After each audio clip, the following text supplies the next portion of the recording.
नज़रीन, drama serial मायरी में एमन की दोस्त एमन को बताती है, एमन तुम्हारा काम हो गया। जिस लड़की से हमजा का चक्कर था उसका भी पता लगा लिया। तुम ये सुनकर हैरान होगी, वो लड़की तुम्हारे लिए कोई अनजान नहीं, तुम्हारी कजन एनी है।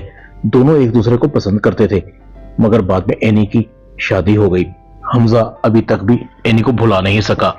एमन कहती, अच्छा तो एनी स्कूल में इश्क लड़ा रही है, इसलिए तो मैं कहूँ हमजा किसके लिए शेरो शायरी करता है। हमजा ने मेरी मोहब्बत को कबूल न करके अच्छा नहीं किया। मैं अम्मी को बताती हूँ। एमन अपनी माँ को बताती, अम्मी आप जानती हैं कि एनी कोई स्कूल में पढ़ने वढ़ने नहीं जाती, बल्कि स्कूल जाने के बहाने हमजा के साथ चक्कर चलाती रही है। एमन की माँ कहती है, तुम्हें किसने बताया? एमन कहती है, मेरी सहेली है, उसका भाई भी उसी स्कूल में पढ़ता है। एमन की माँ कहती है, तुम्हें उसने क्यों बताया? एमन झिझकते हुए बताती, अम्मी वो बस हमजा की वजह से वैसे ही बात निकली थी, अगर बात एनी की ना होती तो मैं आपको कभी भी ना बताती।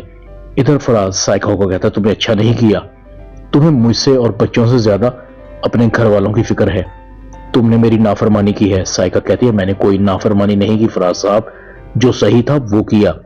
फराज कहता है, फिर तो हबीब बिल्कुल अपनी जगह ठीक है, अपनी बीवी की हरकतों पर फौरन तलाक की बात करता है, अब क्या मैं भी तुम्हें तलाक दे दूं? साइका कहती है, फराज साहब जरा सोच समझ कर मुंह से अल्फाज निकालिएगा, ऐसा ना हो कि आपको पछताना पड़े। साइका गुस्से से चली जाती है। दूसरी तरफ आयशा की माँ आयशा को कहती है, तुम चली जाओ, घर बसाने के लिए औरत को ही झुकना पड़ता है, चाहे उसकी गलती भी ना हो।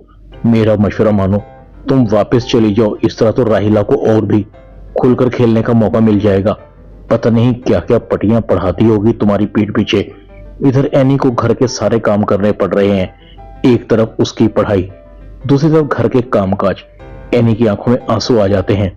एनी अपनी माँ को फोन करती है, आप वहां जाकर बैठ गई हैं। इधर अब्बू की नई दुल्हन मचाल है, कोई काम करती हो सारे काम मुझे ही करने पड़ते हैं।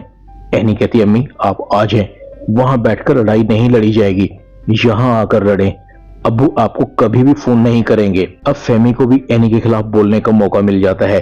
फहमी कहती, अम्मी आपको पता है आपकी बहू कोई पढ़ाई वढ़ाई नहीं करती, बल्कि पढ़ाई की आड़ में इसने किसी लड़के से चक्कर चला रखा है।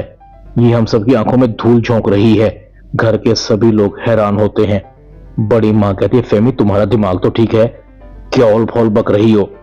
फहमी कहती है, अम्मी आपको मेरी बात पर यकीन नहीं आता तो इससे पूछो हमजा कौन है, उससे क्या ताल्लुक है इसका? एनी कहती है, नहीं बड़ी अम्मी, फहमी फूफो को कोई गलत फहमी हो रही है, हमजा सिर्फ मेरा क्लास फेलो है, इसके अलावा कुछ नहीं। फाखिर से जानता है ये मुझ पर इल्जाम है।